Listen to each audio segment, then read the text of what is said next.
Бүгін бізде есірткіге жол жоқ шаралар кешенінің аясында өткен байқау жеңімпаздарын марапаттау және жобаның салтанатты жабылу рәсімі болып өтті.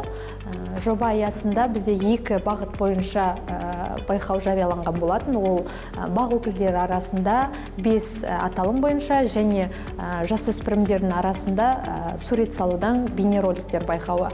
Бүгін Астана қаласында есірткіге жол жоқ атты іс-шарада менің видеоролигім ең үздік сюжет болып табылды. Және де мен өзімнің қатарластарыма және де жасөспірімдерге есірткіге қарсы екенімізді айтамын.